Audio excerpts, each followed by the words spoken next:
Hey guys, what's up? It's Mr. Slyway here. Time for video lesson number 3 of entering World War II. Okay, kind of the prelude, stuff that happens prior to America, prior to the United States joining. All right. So we left off kind of talking about the agreement between Stalin and Hitler, which shocked a lot of people because of their dislike of each other's kind of political belief system. We're going to pick up entering with Hitler actually starting World War II, okay, World War II actually beginning. So in September of 1939, Germany and Adolf Hitler are going to invade Poland, all right? It's going to be what's called a blitzkrieg. That stands for a lightning war. It's going to be quick, a surprise attack. They're going to hit, they're going to get in, they're going to get out. That was the concept of the German military during this time period, okay? Blitzkrieg, hit fast, hit hard, be done, all right? So that's going to begin World War II in Europe, all right? Germany's invasion of Poland is going to be kind of a tipping point, a starting point for all of this.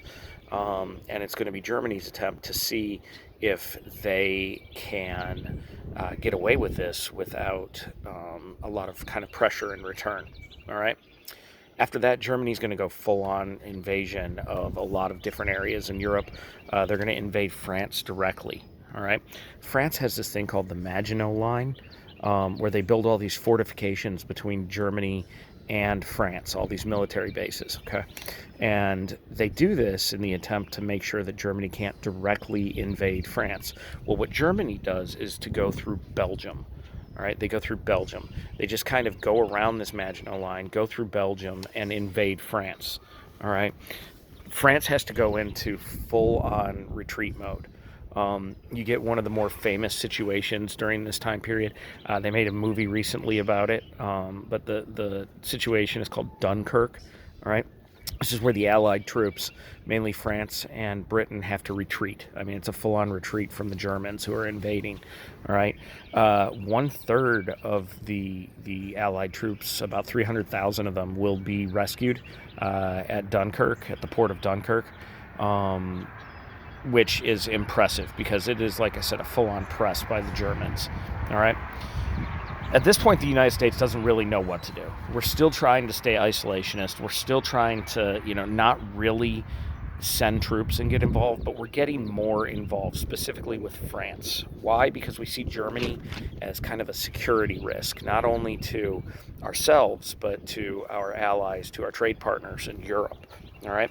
So we're starting to send more items, more food, more weaponry over to Britain and France in this situation that we call a cash and carry policy. All right. Cash and carry is the idea that they have to pay cash so that we don't have any debt issues, and they have to carry the items out on their own ships. Okay. They've got to transport the items themselves. All right. We do that to make sure that our ships are not being attacked, and to avoid, having any of our individuals kind of forced into the war without, our necessarily wanting to be there. All right. At the same time, Great Britain switches over, and they now have Winston Churchill in charge. Winston Churchill, remember we watched that video earlier in the year, he's kind of like a bulldog, right? This guy is not going to quit. He's never surrender, never give up. He gives this famous speech about never surrendering. So Winston Churchill is kind of the main leader of Britain during this time. And at this point, Germany, Adolf Hitler, decide that they are going to use what's called the Luftwaffe, the German Air Force, to bomb Britain, trying to bomb them into submission, trying to force them to quit almost. Okay, it's an air war. So Hitler bombs Britain, London specifically, for 2 straight months, every single night. They do it at night to try and strike fear into the British people, so they can't see what's coming, so they don't know what's coming. It's actually quite terrifying, right? In response, the British are going to invent radar. They're going to have a lot of different air battles, plane-on-plane battles. One of the kind of funnier moments of this is that Britain keeps the pubs, the bars open during all of this. So a lot of the men in Britain are still going to the pubs, and when they hear the sirens, they take cover. but it's an absolute onslaught by the German Luftwaffe, by the German Air Force over Britain. The crazy part is that the Luftwaffe is actually held off and defeated by the Royal Air Force, the RAF, and Britain is never fully invaded by Hitler. Winston Churchill manages to hold them off, to not surrender, to keep the Luftwaffe away, and eventually Germany stops bombing Britain. Another one of the little side notes is this is where, if you're a fan of the band Led Zeppelin, where Germany employs the Zeppelin to try and drop bombs as well. Big helium air-filled ship.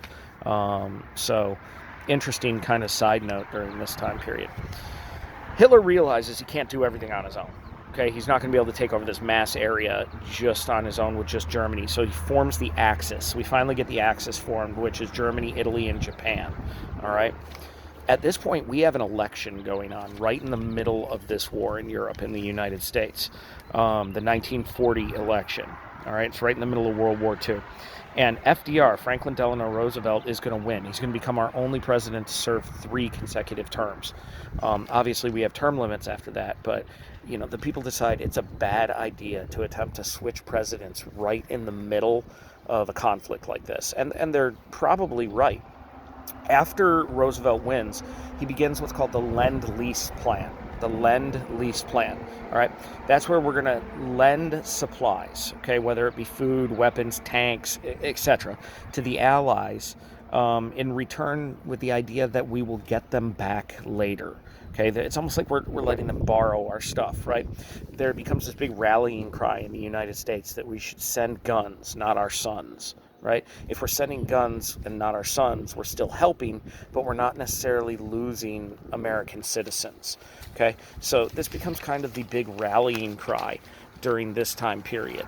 And then an issue occurs where Adolf Hitler decides to break his pact, his agreement with Stalin. Adolf Hitler is going to invade the Soviet Union. All right, in June of 1941. When he does this, he's obviously going to greatly upset Joseph Stalin and create an enemy in Stalin and open up the other front of the war. And this will become a big deal. We'll get into that a little bit later on with the U.S. involvement. But right now, it's an important point to understand that he is kind of turning his back on what he believed, or what the Russians believed may be, not necessarily an ally, but at least someone who was in agreement with them. All right. After that, Churchill and FDR, Franklin Delano Roosevelt, are going to meet off the coast of Newfoundland to discuss a peace plan for the end of the war. Again, we're still doing our best to not get into World War II. We're trying to stay out of it. We've got 2 different groups in America during this time period. You've got your interventionists, people who want to help, but not be fully involved in the war. Again, send guns, not sons, right? We're going to send people, we're going to help, but we're not going to fully get involved in combat, okay? Then we have our isolationists who want to stay out of the war no matter what. A lot of these people actually get accused of being German sympathists, all right? Sympathizers.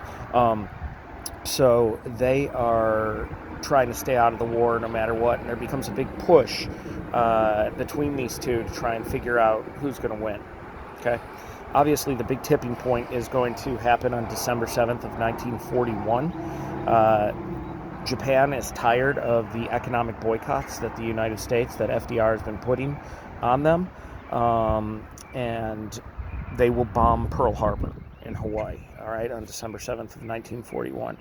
FDR will give a very famous speech, which you guys will read, stating that this is a date that'll live in infamy. And again, that will trigger the U.S. involvement on the ground. And we'll get into that more tomorrow, but on the ground in World War II. All right. Hope everybody paid attention. And that was just our quick little synopsis. And we will pick up there. See you later.